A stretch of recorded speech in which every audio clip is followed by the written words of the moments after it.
Hey guys, Chris here. I want to share with you in this video all things about our Virginia State Park trip to False Cape. It was an awesome trip and we saw and did so much that I can't help myself. I want to share it all with you because if you're like me, you want to be a really prepared camper, and there are so many questions that so many of us have. And I'm really hoping in this video to give you as thorough an experience so that hopefully you'll be just as prepared as we were. It's that morning. We are getting ready to pack up the car to head to False Cape State Park. Super excited. It's going to be quite an adventure. One of the last things we're going to pack is sunscreen. We're going to get all coated up today before we hit our beach walk, and a bag of extra clothes. These will stay in the car along with our cooler of drinks.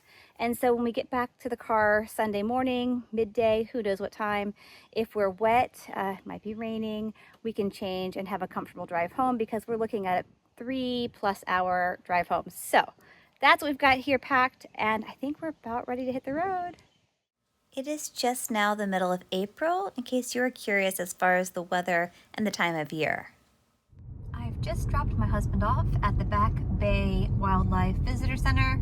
I'm gonna head on up now to drop the car off at Little Island Park, and then I'll join up with him shortly. We're told as campers to leave our reservations on the dash here at the park, and parking should be free. I think right now it's like 75 degrees, there's a light breeze, it's not bad, little cloud cover. We're gonna walk down on the beach later, and there should be even more of a breeze coming off the water, so it's a pretty darn nice day. Back Bay is quickly becoming one of my favorite stretches of beach to come and visit here on the eastern part of Virginia. We're just south of Virginia Beach. I think technically it's part of Virginia Beach, but it's certainly the southern, very quiet, pristine area. It's just lovely. So I think I have another mile to mile and a quarter of just walking down the paved road. You know, pretty easy walk. My husband had the really good idea to do this first leg of the trip in this fashion, to drop somebody off with the bags and then somebody else parks the car. I absolutely volunteered to walk this first leg without my backpack. He's gonna wait for me at the Back Bay, I guess it's a parking / visitor center. And so I have a little bit of a back issue that flared up this winter. And so I don't know how I'm gonna feel on the end of this trip after carrying my pack. And his feet start to bother him if he walks for any real length of time. And so this was the easiest walk for me to do. And I love walking. So to have a nice leisurely walk, it's pretty lovely. Just me, my music, and the views. As you can see, I'm not walking in any sort of a brisk pace. It's a nice, easy walk. Think of this as the warm-up for what's yet to come. It's a rabbit, my first little wildlife friend, our first sighting.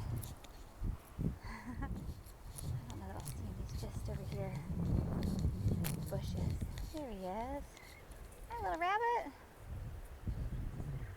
To my left here is the east. We have dunes with the ocean just beyond them. And then to my right across the road, we have the west, and the bay is on the west side. So just a really, really fun place to be. Glad we get to come and explore this weekend and really see a part of Back Bay that we've never seen. We've never gone farther into the preserve. We've just kind of gone to the beach access right here. So it'll be really cool. So much to see and do. Here's a look at those dunes I was telling you off to my left-hand side. And the bay is just beyond all of the brush here to the right.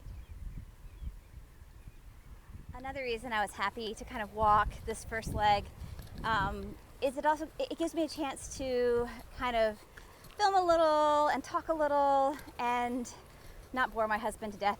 I just passed a few bicyclists. Everyone is super friendly around here. You know, cars are driving nice and slow. It feels very safe, this little stretch of walk. And again, I think I'm nearing the end of this stretch. And so then the big adventure begins. I'm telling you, just beyond those dunes is the beautiful Atlantic Ocean. It's so beautiful. Every time I see it, it's breathtaking, and I cannot wait to see it again today. I hope I haven't bored you with all of my walking and talking. The last thing I'm going to say, though, before I meet up with my husband is we are on a mission to visit all Virginia state parks and camp at as many of them as possible. We've currently visited, I think I counted 35 parks. This is 36 going to Falls Cape, and I think we have less than 5 parks remaining. Now, Virginia keeps adding parks every couple of years, but usually they're day parks, and so the last couple of parks that we need to visit are primitive camping parks, such as Falls Cape. So that's kind of this new mission and adventure that we're on now, is getting into primitive camping. Never done it. It should be fun. So to my left is the ocean, just a short walk up that hill. And I'm going to turn for you. I'm at this intersection. To my right is the Back Bay Visitor Center. So this first leg of the trip is super easy. I did, however, do it without the 20.5 pounds of my pack. So that was just one little reprieve, but not a bad walk to start with. I think it took me right at 30 minutes to walk this stretch. So again, not a bad little walk. We are getting ready to set out from Back Bay. We're here at the visitor center. We finished the first leg of our trip. Our packs are on, and we're ready to hit the sand. Here we go.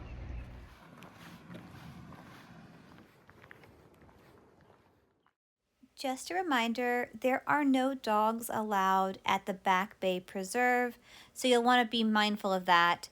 There is a really nifty trail, however, that leads from the visitor center through the dunes, and then there it is, guys, the beauty of the Atlantic Ocean. It never disappoints, and it's always such a treat. It's 3:40, and we're on the beach, and luckily we're walking on fairly well-packed sand. The tide is on its way back in.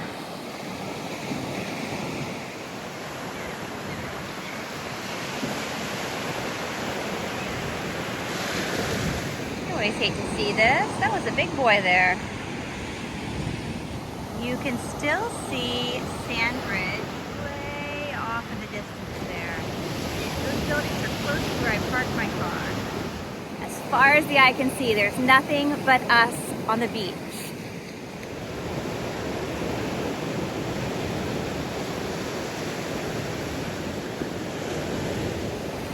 This is what I love about the beach.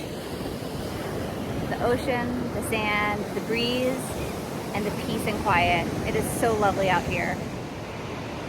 I love these little areas where the water pools and kind of runs down the beach. Time for a little water break. From here, we can see a white water tower, but we can no longer see those buildings. I think we're 60% of the way to Barbour Hill. This current stretch of beach is a bit flatter than when we started. It's a little easier on the knees and the ankles, which is nice. And the water's not coming in too fast. If you're a treasure hunter like I am, there's always plenty of things to do, to look for, to inspect on a walk like this.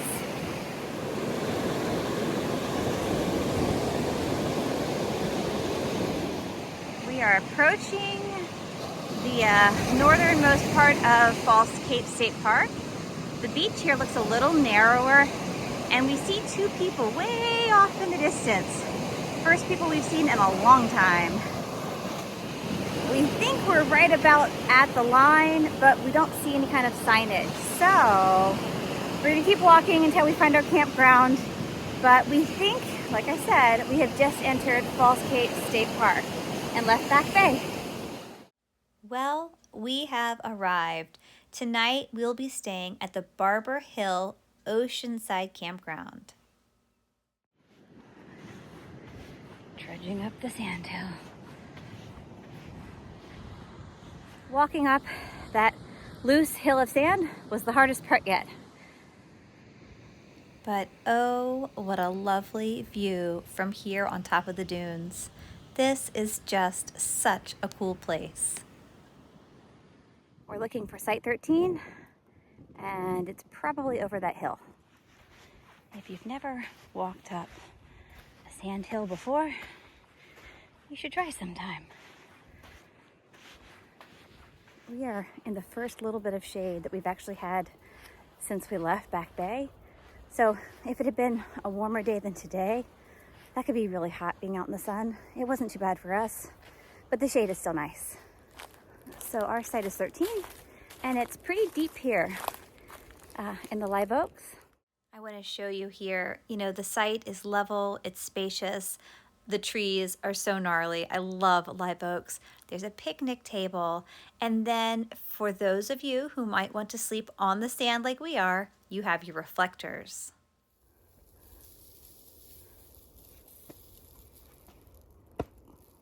Kind of figured I'd have more sand than that. The bathrooms are just across the walkway here. Because this was our first primitive camping trip, I had a lot of questions, even with my research. The first one was the toilet. What is the toilet situation? And here at False Cape, they have vault toilets at all of the campgrounds. Trash is a big one. You have to carry out everything you bring in.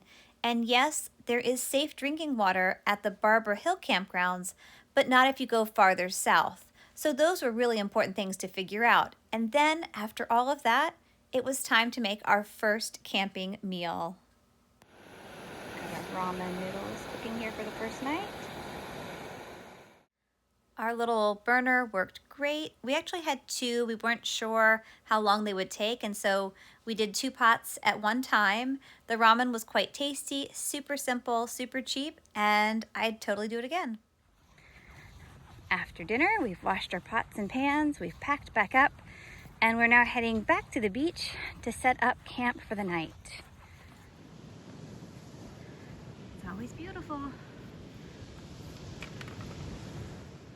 For us, coming to False Cape was a really big trip, and there were several firsts or like bucket list items that we wanted to check off, and sleeping on the beach was one of those, something we've never done before, and so we were excited to have this opportunity. Fortunately, there is a little map here that kind of helps you to orient yourself. It tells you how to place your tent, where to place your tent, and ultimately how to put your reflectors so that you are more visible. So after we pitched our tent and we had that set, you can see it was on quite an incline. That's just the way the beach is. But the biggest thing is to have your tent as far back against the base of the dune as possible. Something else we did not unpack everything right away. We did place our items in the tent like I showed you, but we were watching the tide very, very closely. We weren't too sure just how much higher it was going to come. So as we sat and watched the tide and the sunset, we saw all sorts of crabs. They were popping up here and popping up there. Sometimes all you could see were their little eyes poking up out of the holes. So that was fun. And again, like I told you, we just kept watching the tide. I am gonna say we probably sat here and watched the tide for every bit of an hour, maybe a little more. We really sat for quite some time. It was a beautiful evening, nowhere else we'd rather be, but we did keep checking that chart because we wanted to make sure that we had not incorrectly interpreted anything. So here, my husband left his shoes just a few feet in front of our tent, and they were acting as our marker or kind of that guideline to make sure that the water wasn't getting too close. So with each passing, 10 to 15 minutes, you could see that yes, the tide was still getting a little higher, but like around 8:30, as they predicted, we could see where it was beginning to fall. Now, just to be absolutely certain and safe, we waited until, I'm gonna say, closer to 9 o'clock. It was quite dark. You could see the lights on the ships out on the horizon. We knew we wanted to take one more trip back to the bathhouse before we turned in for the night, and we were just waiting for that final reassurance that the water was not going to get too high.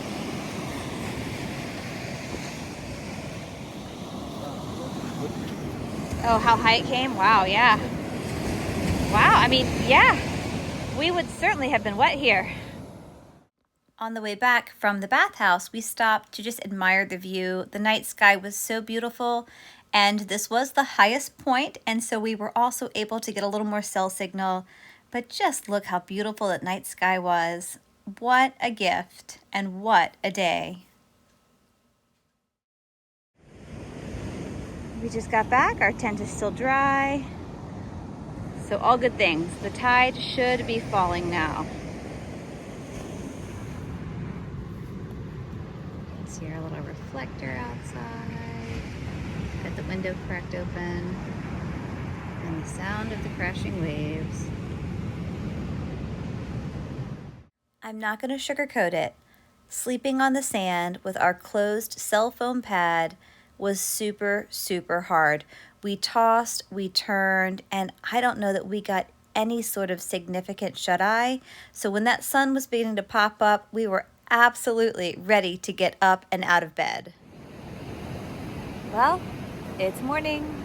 Didn't sleep a whole lot, but we're seeing the sunrise, so that's lovely. Looks like we had one vehicle drive through. Probably a Ranger. It was around midnight, I think, last night. Came right on through here after the tide fell down. What a way to start the day. I'm so glad we could do this.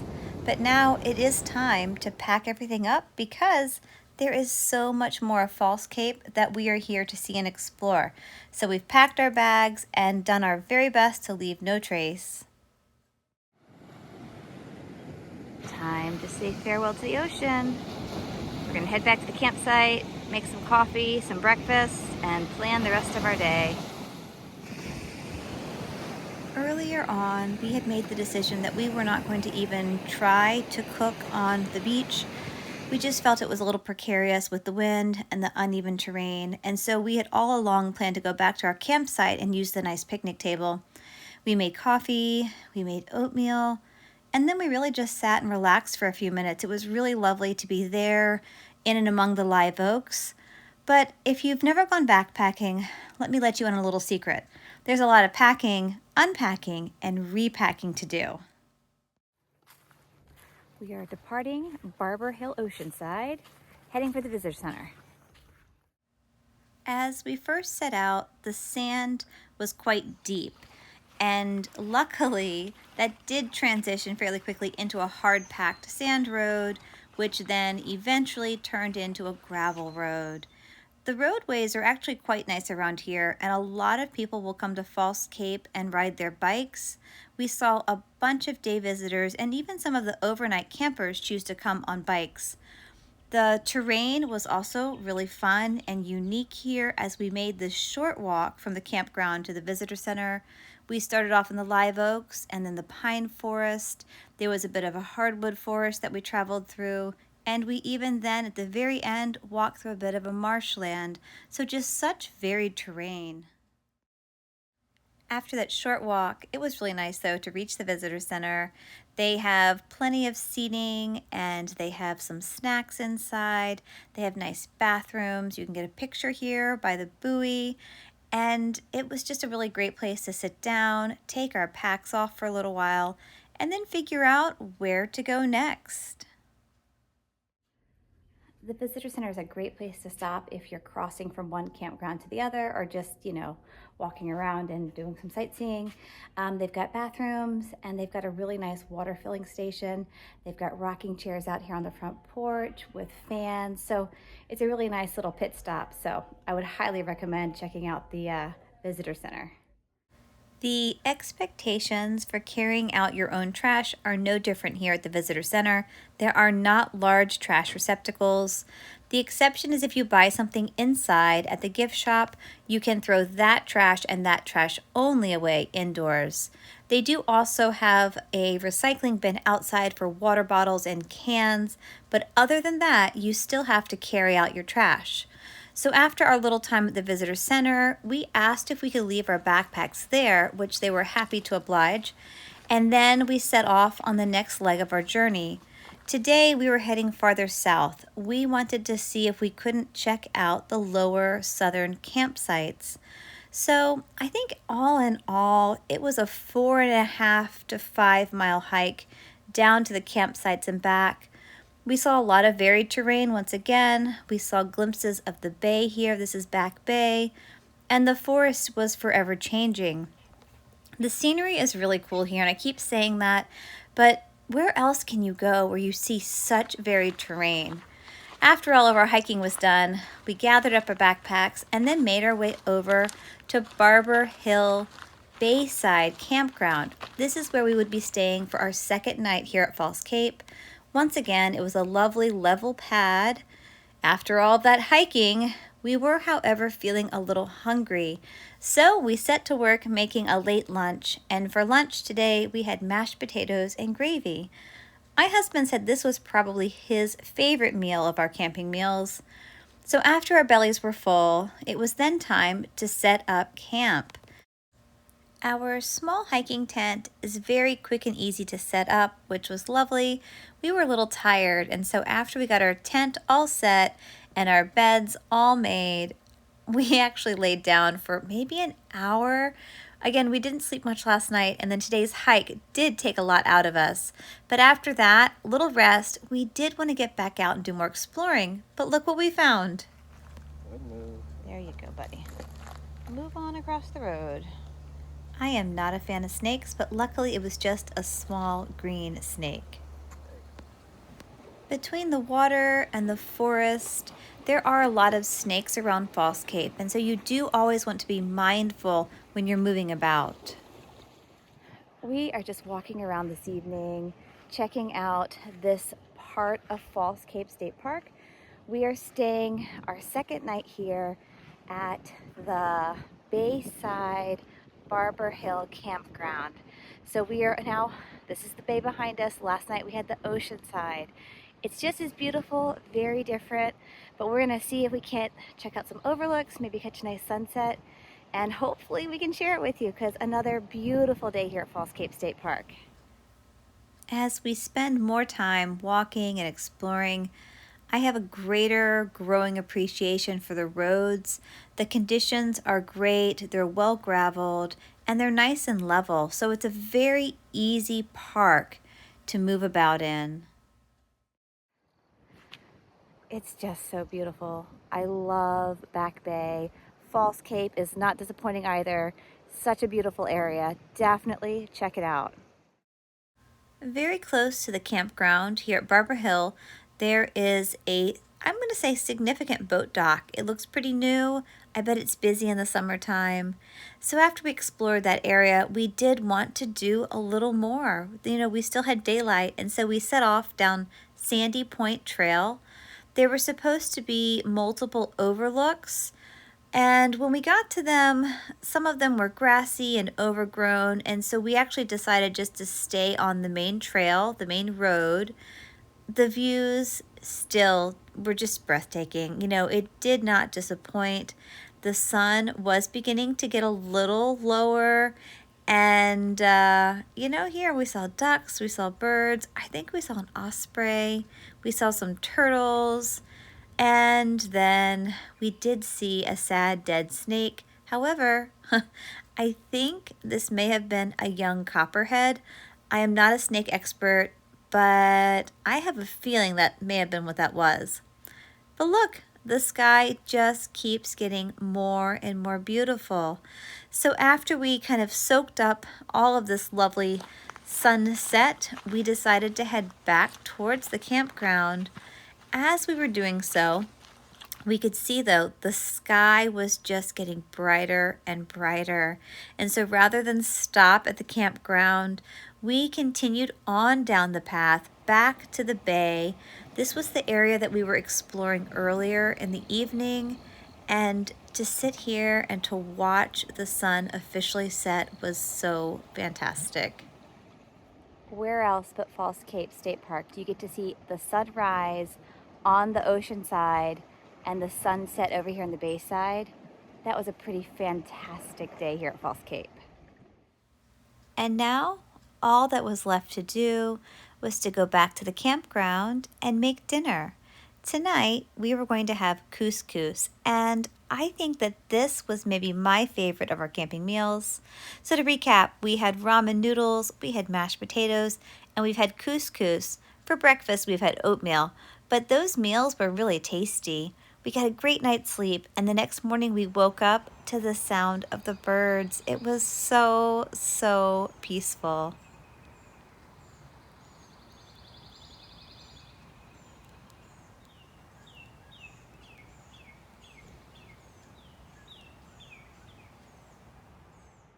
It is recommended that you hang your bags up on the hooks here. That way the possums and the raccoons don't make off with anything. So once we got our stuff down and we had our little setup ready to go, we made our coffee and our morning oatmeal.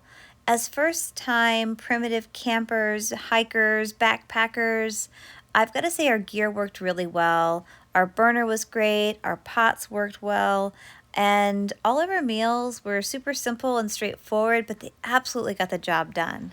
We're all finished, we're packed up. We're gonna fill our water bottles. I have a flavor in mind. Use the bathroom one last time and then start our journey out. I think we're looking at maybe close to 4 mile hike up to Back Bay, but it'll be great. So beautiful day. There's a really nice breeze. It's a little overcast and we're just trying to beat the rain out of here. I'm going to say this trip was just the perfect length. It was a 3-day, 2-night trip.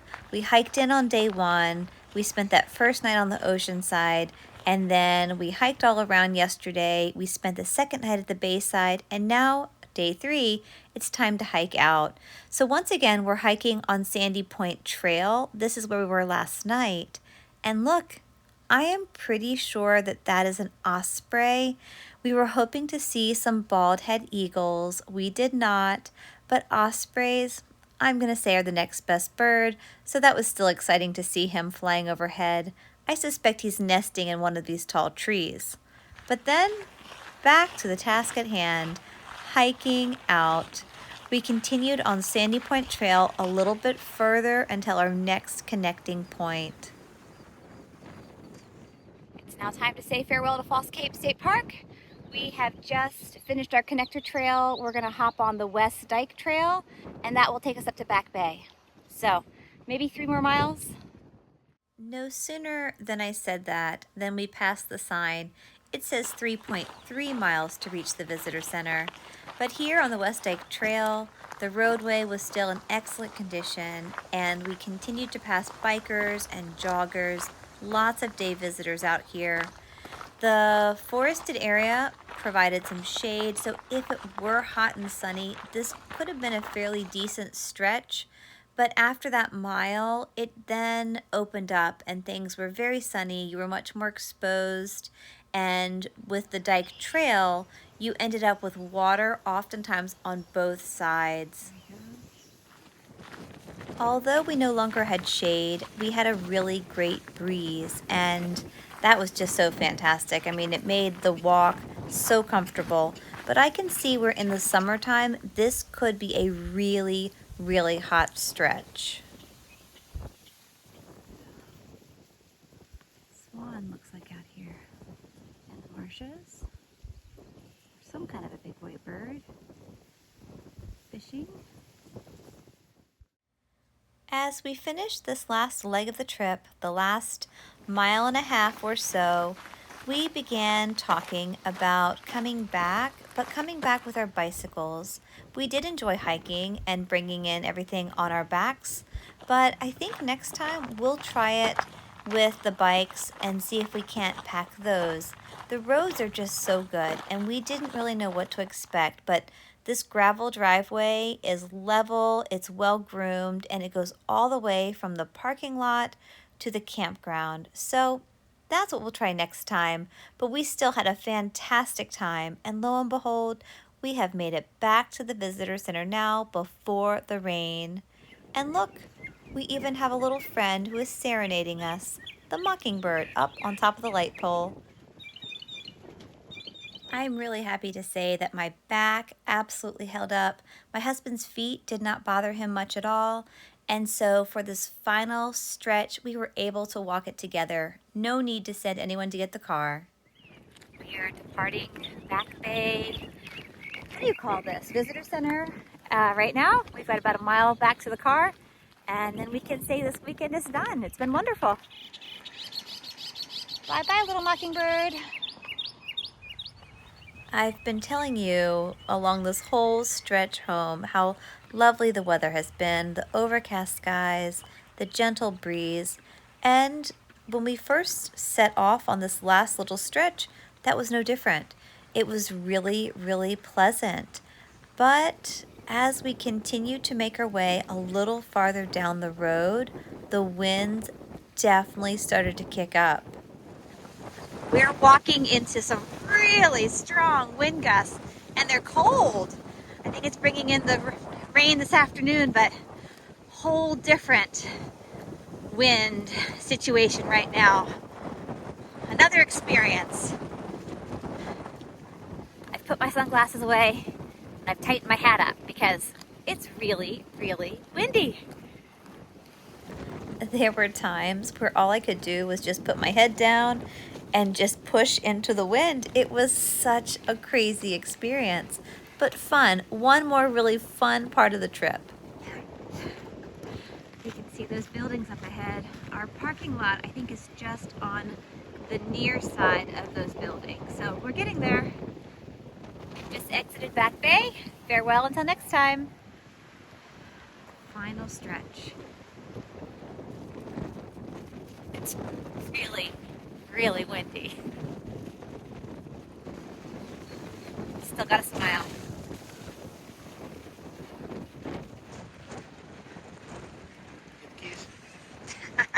That's your job, is to find the keys now. We made it. We packed a cooler of ice cold drinks. We actually putting our warm layers on, changing into our Crocs out of our tennis shoes, and now we're in search of lunch and probably something warm to drink. It is so, so windy. We made it. At this point in time, I can say my right shin hurts, my heels are a little sore, and both of my hips are likely bruised. The ground was so hard, but it was still great. Well, we did it. We successfully completed our first primitive camping trip. We hiked down and stayed at False Cape State Park, and I'm going to say we darn well saw a lot of the park. It was such a wonderful trip, and I'm just so grateful that we were able to make the time to come and do this. If you have been thinking about it, just do it. It is absolutely worth it. Be prepared for bugs and heat and sun. Choose your time of year wisely, but if you're like us, check it out in the springtime because it was the perfect time. If you are still with me after that long video, congratulations. I hope you enjoyed it, and I really hope you found it completely worth your time. It is just such an incredible place, and the experiences we had, the views we saw, it was so incredible, guys. I can't even hardly articulate what an amazing park False Cape is. So now that you've seen how beautiful the park is and what a fun time we had, I want to share with you a little more information about our gear and where it came from and how we kind of, decided on what to take, because those were things that I had to do a lot of research about because I was a first-time camper, a first-time primitive camper. We've done a bunch of camping before, but never like this. I first want to say thank you to all of the other YouTubers who have made videos on False Cape and shared them. They were immensely helpful, and I found myself pulling little nuggets of information from this video and that video, and together that's what really helped me to be, I'm going to say, pretty darn prepared. From our meals to our gear to just knowing what to expect. By and large, we were very well prepared, and that made for a really great trip. When you're primitive camping, there are two things you don't want: surprises and to be underprepared. And I'm going to say we really didn't have either, and that was fantastic. So now let's talk about the gear, because primitive camping is a whole different ball of wax. We RV camp, we've tent camped, we've never primitive camped, we've never backpacked. So we did have to get a bunch of new gear, which for a lot of people can be very daunting, and the fear of just it being astronomically expensive keeps a lot of people from giving it a go. And I want to tell you, It doesn't have to be super expensive. Now, we did spend a couple $100s each, so it wasn't totally cheap. However, this is gear that we will continue to reuse, and the beauty of primitive camping and backpacking is your gear is going to last you a long time. These are not items that have to be readily replaced, and so that's fantastic. I mean, you replenish your food and your fuel, and that's about it. So in the big scheme of things, once you purchase your gear, you really are good to go from a cost perspective. The two places that we found most helpful in purchasing gear from were Amazon and Walmart. No big surprise there, right? They have economical gear that absolutely got the job done. We didn't buy anything that was top shelf, and we even requested a few items for the holidays, such as our tent, and that too came from Walmart. So you can absolutely primitive camp on a budget. You don't have to go to a fancy backpacking store for expensive gear. You can. And I mean, if you really get into this, there is a time and a place for sure to upgrade different things over time. But if you're like us and you're just testing the waters, there's no need for that, and it can absolutely be done on a relatively inexpensive budget. Wait, there is one more place I did buy a couple of items from, and that was Sierra. We have a Sierra discount camping store in Charlottesville, and that's where I found our fuel canisters. They were by far the cheapest there, and so we have stocked up for our future upcoming trips. And one more thing I bought from Sierra after this trip to False Cape was an inflatable camping pad. The ground at False Cape is super hard, I will tell you that. We did take our closed cell foam pads. A lot of people had recommended them. Well, they didn't quite get the job done. I still swear I had bruised hips by the end of this trip, but it was all worth it. And I can't wait to try our new pad out the next time we go camping. Our upcoming trip will be to Sky Meadows, and I'll let you know how it worked. But if you have a discount store, check them out because they might also have just what you need to help round out your primitive camping gear. Thank you so much for joining me today. This video was a blast to make, and what a trip, I've just got to say. If you have never considered primitive camping or checking out a park such as False Cape, don't let any of this stuff hold you back because it is absolutely worth it, I promise. Where there's a will, there's a way. We'll have more trips and more updates to share. We've got our next trip to Sky Meadows. We'll do more RV camping. So if you want to see what we're up to, check out our videos, and happy camping. Bye, guys.